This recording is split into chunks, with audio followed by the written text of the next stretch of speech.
So, check this out, people. Today, I needed to get in touch with PayPal because I had problems logging into my account, right? And so I tried to find their support number, their customer service number. And of course, I did what everybody does when they're looking for a phone number. I Googled it, right? And most of the time, when you Google a phone number, you wouldn't expect Google to give you a scammer's phone number, right? You would think that Google would do the research, or at least not just take every number that someone registers on their Google account as legitimate, right? I don't know how it works. I don't know how the system works. I don't know how they do that, right? So I don't know exactly how it is that scammers can scam Google, because when I Googled PayPal phone number, right, and it was an 800 number, and this is the number right here.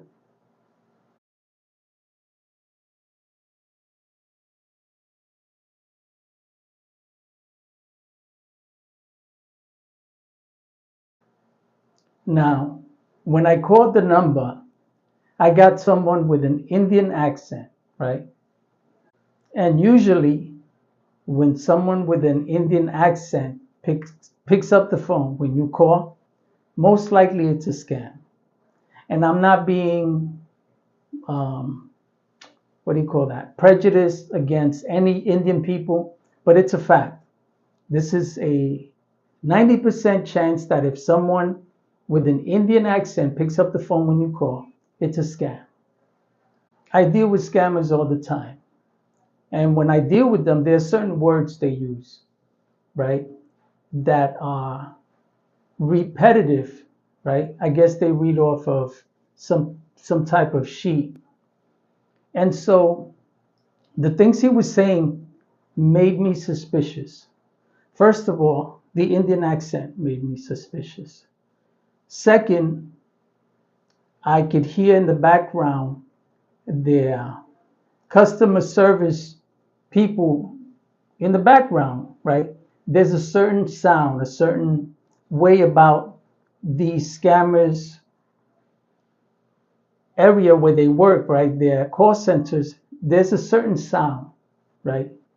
And because I deal with them every day, I'm aware of certain things. And he asked me for my information, my first and last name, and my email address, right? Which I gladly gave him because my first and last name and email address can be easily found on Google. It's not a secret, and there's nothing I can do about that, right? And so he's not going to get my personal information with my first and last name and my email address, but he will get my personal information if I gave him my bank account, if I gave him my address, if I gave him my social security number. This is why when they ask you for personal information over the phone, you never give them your bank accounts, you never give them your social security number, you never give them your passwords and passcodes to anything, because a professional business will never ask you for these things ever. And if they do, you should politely decline and say, listen, because of all the scams that are going on, I'd rather not give you that information. I'd rather go in person into your office and take care of this. If it's something that you can do by walking into the office. If not, don't give them anything. Deal with the issue in a different way, right? And so the guy behind the phone asked me if I was near a computer.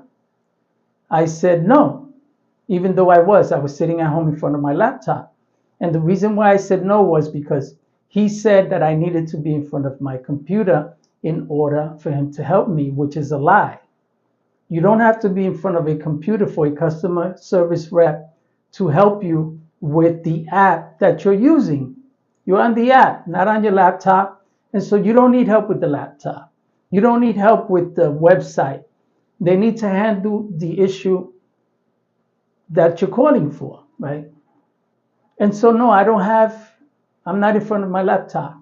And I said, I'll call you back later. I'll call you back in a little bit because there are too many red flags. Again, the Indian accent, him wanting me to be in front of my laptop. Because what they do is they want access to your laptop or your computer. Once you give them your name, your personal information, they will tap into your computer with some malware, and they will have access to your passwords, to your bank accounts if you keep all that information on your laptop. If you deal with Western Union, MoneyGram, credit unions, banks, whatever, they will have access to this. He says, so what are you calling about? I said, I'm having trouble connecting to my PayPal account. And he says, oh, the reason why that is because your account has been flagged because of a scam. Someone tried to charge your PayPal account at Nordstrom's, which I knew was bullshit because I haven't used my PayPal account in years, right? So that account is asleep, right? And it's just suspicious that all of a sudden, according to him, right, the reason why it was flagged is because yesterday some guy tried to use my PayPal account at Nordstrom's, out of all places, right? Like, really, who uses PayPal to go shopping at Nordstrom's?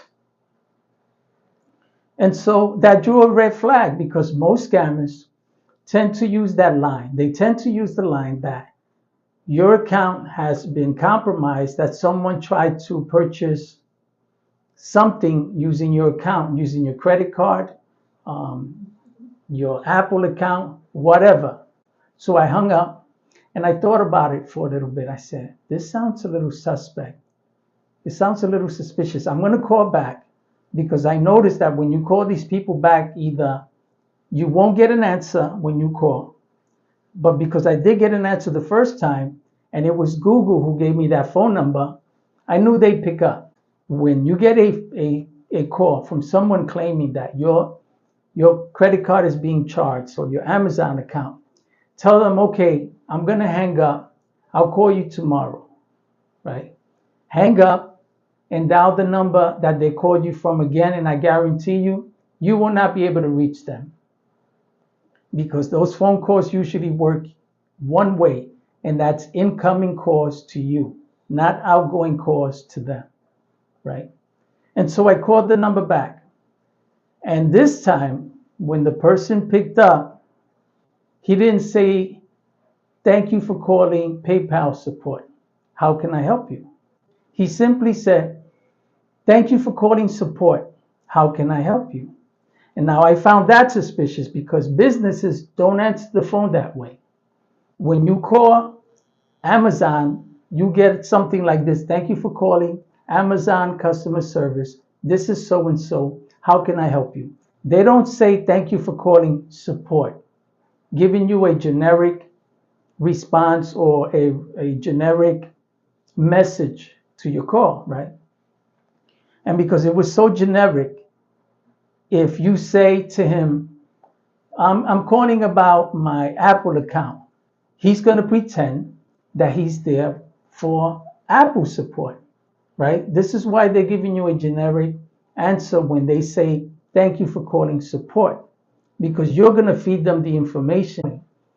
And so if you say to him, I'm calling about PayPal, he'll say, okay, how can I help you? This is PayPal support, right? And so I asked him like this, what number is this I'm calling? Because now I want him to give me the information. He says, what do you mean? I said, what number am I calling? What business is this? He said, you called support. I said, what support? What support are you? And he says, Apple support. Now, mind you, I had called 10 minutes earlier for PayPal support. And the guy who picked up said, this is PayPal. Now, all of a sudden, it's Apple, right? So this is how you're able to identify whether or not the numbers you're calling are scammers or if the people who are calling you are scammers. You have to test the waters. You can't just jump in, people. We're living in a digital era in which everyone is trying to rob you and take your money. And there's nothing worse than losing your personal information, bank account, social security number, passwords to these scumbags, because it will be in the dark web forever, long after you're dead. And so each time I called, because I continued to call because I cursed the shit out of this guy, I said to him, listen, how are you going to tell me your Apple support when I just called 10 minutes ago? And the guy who picked up told me he was PayPal support. And he's like, who did you speak to? I said, the name he gave me was Joe. A fake name, obviously, because you're probably calling from Calcutta in India, which is where most of these scammers come from. And even though you're calling a local number that Google is giving you, these numbers are rerouted to out of the country. This is why you can't track them. This is why the police can't track them. And so when I call that number that I got from Google services, my Google phone, I Googled it, they gave me a scammer's information. You cannot trust anything that you find online. Just because you Google something doesn't mean it's real. It doesn't mean it's true. And if you're not careful, you will lose everything you own. Your bank accounts will be cleared and you lose everything. You have to be careful. You have to vet every call you get from companies that say they're either your banks. Banks don't call nobody. Amazon doesn't call nobody. PayPal don't call nobody.